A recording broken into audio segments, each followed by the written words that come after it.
Right, so let's have a little update. That was a decent set of deadlifts there. So I built up to 230 kilos, which I was pretty happy with, and then did a back off of 80% as an EMOM. So every minute on the minute, I performed 3 reps for 5 minutes. Um, Classic. I put a bit too much focus on trying to pull fast.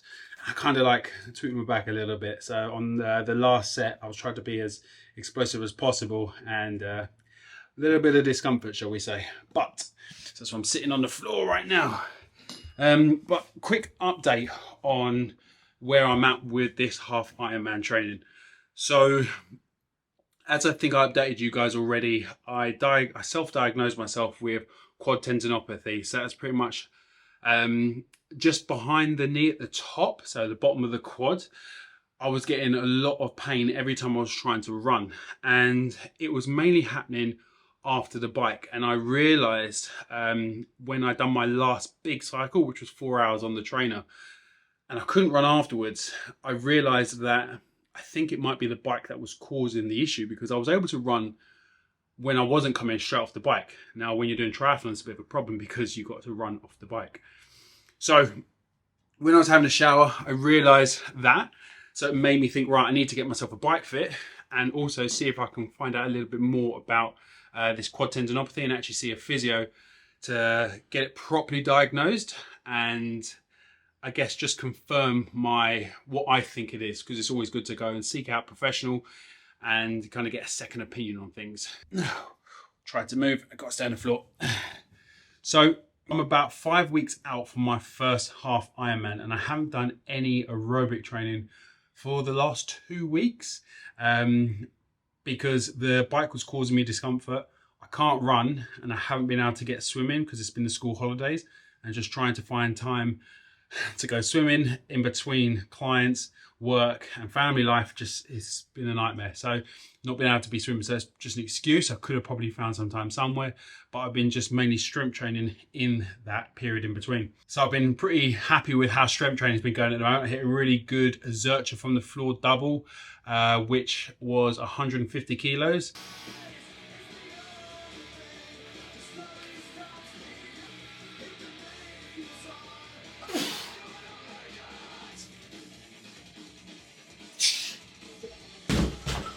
Just hit that 230 kilo double on the deadlift there.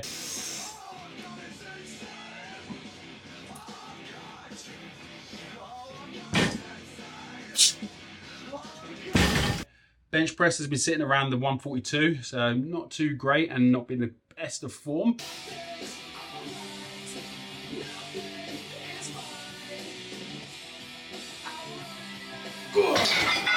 But been all right, and everything else has just been feeling pretty good.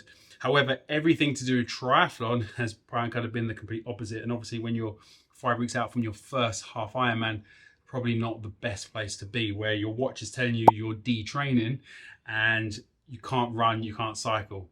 So I took my bike for a bike fit because one of my friends is a bike fitter, and I was able to then go and get a proper bike fit done, and it was absolutely fascinating. I'll probably go a little bit deeper into it in a future video, but just as an overview, there's quite a lot wrong with my bike setup, and I'm basically not fitting right on my bike. So essentially when I'm cycling, my knees are popping out every single time at the top because I've got no room in my hips for my legs to go straight up and down. So my cranks are too long. So essentially the arms that are where your pedals are attached to, those are too long. So currently mine are a 175. I need to go down to a 165. So I need to take 10 centimeters off. I need to get wider pedals because of the size of my legs.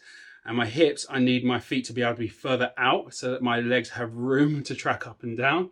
I need a better saddle so that my hips can kind of sit comfortably on the back of the saddle, not right at the front. I need new shoes, which I already knew I needed new shoes because the shoes that I've got were too big, because I've got quite wide feet. I got bigger shoes. This is back about 4 years ago now. So I bought bigger shoes, but that means the cleats aren't in the right position. So I need new shoes. Need new handlebars because I need narrower handlebars because mine are, I think, like 45 width, and I need to go down to a 40. So yeah, quite a big financial commitment to make all those changes. That's going to cost me a good couple of £100 there. And to be honest with you, it's just finding the money to be able to replace all those parts, because I can obviously use this bike, but the sheer volume of work I'm doing on the bike is causing my knee pain and causing me these knee issues, which means I'm not even able to run afterwards. So 4 to 5 weeks, I've essentially got to try to completely overhaul my bike and get training again in regards to that. And I've got to rehab my knee back so I'm even able to do the 90k bike and the half marathon run. So the big thing that I need to focus on really at the moment is doing what I can. So at the moment I can lift, just about, since I've just kind of tweaked my back. I can lift and I can swim. So I'm going to get back on the swimming next week when my daughter goes back to school. So I can kind of tick over from there. On Friday, which is tomorrow, I've got my physio appointment to kind of get a proper look at my knee and kind of give me an actual diagnosis to see how bad. So hopefully do a scan on it, see what I need to do, and if there is a chance of me racing in 5 weeks time. And then of course I've actually got to see if racing is even really feasible. I don't mind going there to kind of take part in this one now, because again, the experience in itself is, I can gain some experience there, which is good. I won't necessarily be able to perform, but I do have to weigh up the thing of, by doing the half Ironman, how much does that potentially put me backwards, having to then rehab myself back after that. So is it better to skip this one altogether, hopefully defer my entry to either another race or next year, or what to do? I mean, I'm not too sure what to do. I'd love to hear maybe some of your guys' feedback in the comment section down below. What would you do in my situation? It's annoying because I really want to do this one, and mainly because I'm doing it with my dad, and I'd like to be able to be, I just want to do it. So I've obviously put a load of work in, and obviously I'm detraining according to my Garmin, but I feel like I could still put in a good shift if I do give it a go.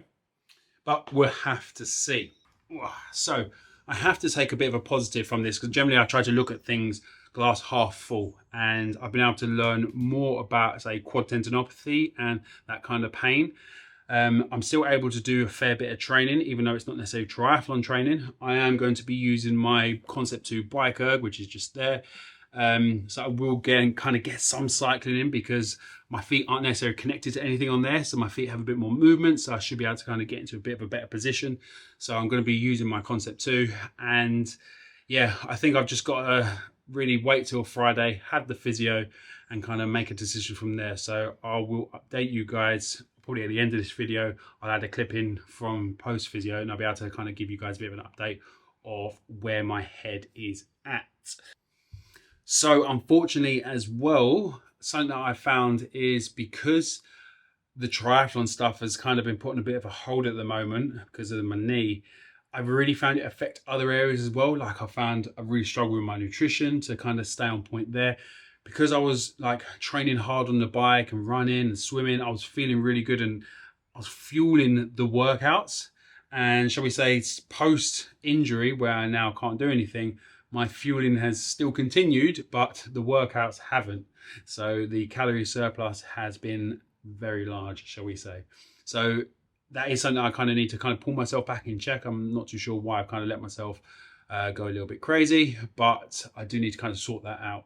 So this is where obviously like the motivation and discipline thing comes in, because I was eating well, training hard because I was motivated, because I was training and I was feeling goal driven. And then as soon as that was out the window, the discipline didn't kick in, and I pretty much let things kind of go by the wayside. And it's such a common thing. I hear this from clients all the time, and it's why it's so important to kind of try and find habits and like things that you can put in place to kind of keep your discipline at the forefront. So, but no excuses. Even though I have kind of fucked up a little bit with my nutrition and stuff like that, I'm not feeling too bad. Feeling pretty good overall. Feeling fully fed. But yeah, disappointing. That's all I can say. I'm a bit disappointed, but we'll yeah.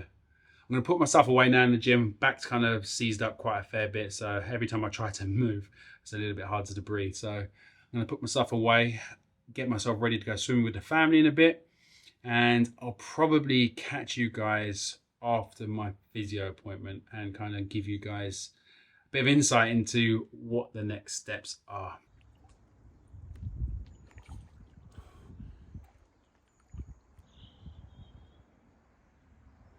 Okay, so I left the video a little bit down, and that's because obviously my back was in pieces. I could barely move. So I jumped in the cold tub, then had a hot shower, so a bit of contrast therapy, and feeling a bit better. Don't get me wrong, the back is still very much lit up on my left side, so it's a problem side generally that I have in my lower back. But overall, not too bad. So I'm feeling a little bit more positive. So I'm going to get myself ready now to go swimming with the family. And I will check in with you guys in around 24 hours after I've seen my physio. So I'll see you then.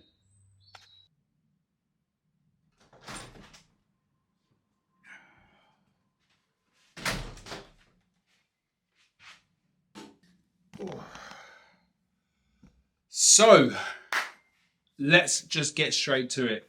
Come back from the physio and we're looking pretty good. We're looking pretty good. So really positive. Today is Saturday, so I went to see Franco, the physio, yesterday, and I had to kind of digest what he told me and kind of make some decisions going forward and try and really think about what's going to be the next plan of attack.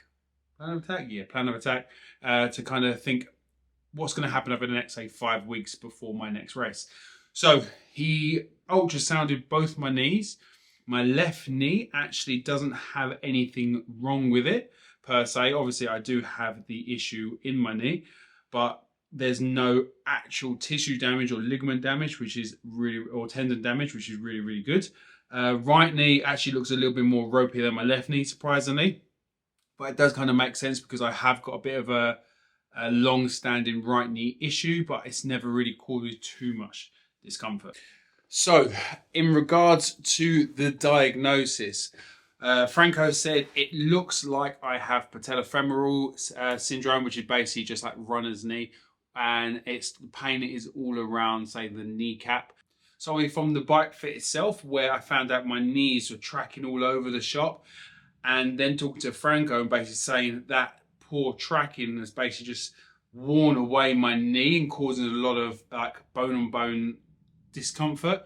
So there's been quite a fair bit of inflammation, and obviously the pains all stemmed once I'd done my bigger cycles. So because I was then cycling more, that pain was then becoming a lot more apparent, which then was meaning I then wasn't able to run. And because I thought it was more to do with running than the cycling, it then meant that I didn't stop cycling and carry on running.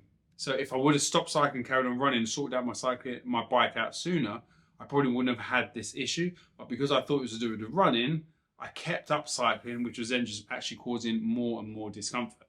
So let's get into what is the next steps. So I've obviously been given my diagnosis with my knee, and I've been kind of given the green light to race. So as long as I can kind of build up some fitness between now and my race, which is in 5 weeks' time, then I can crack on because I've got no actual like tissue damage in my knee. So it's more just a thing of, I think, letting the knee inflammation come down and then kind of ease back up my running and sort out my bike. So onto the bike stuff. I've searched the internet high and low, found some solid bargains for a lot of the bits that I need for my bike. So I've pretty much bought everything so far apart from the saddle and the pedals. So the two things I do still need to get, but I haven't got them just yet. So I still got to kind of see if I can find a better deal somewhere. And also the insoles for the shoes. But I've kind of ticked off everything else off the bike list. So really happy about that. So now I've got to wait for those parts to come next week. Between now and next week, once I've got all the bike parts, what I'm going to be doing is using the Concept 2, as I mentioned earlier, and kind of getting my legs cycling again. The challenge to myself now is to get myself from detraining to productive and peaking in the next 5 weeks. So it does now mean going into this half Ironman race, I might not be able to perform as I was potentially going to be able to perform. But what it does mean is I'm going to have to really give it my all, really put all my eggs into the triathlon basket so I can kind of get the most out of it. which does mean I'm pretty much going to have to stop lifting as much, I think, just so I can kind of get the recovery and kind of get all my sessions in to get me ready for this half Ironman. So what you can expect to see over the next 4 to 5 weeks is definitely plenty of triathlon training and me getting ready for this race. Kind of maybe some updates along the way about how the knee injury is going, how the basically knee is holding up with the increase in running, and I'll take you through my new bike setup.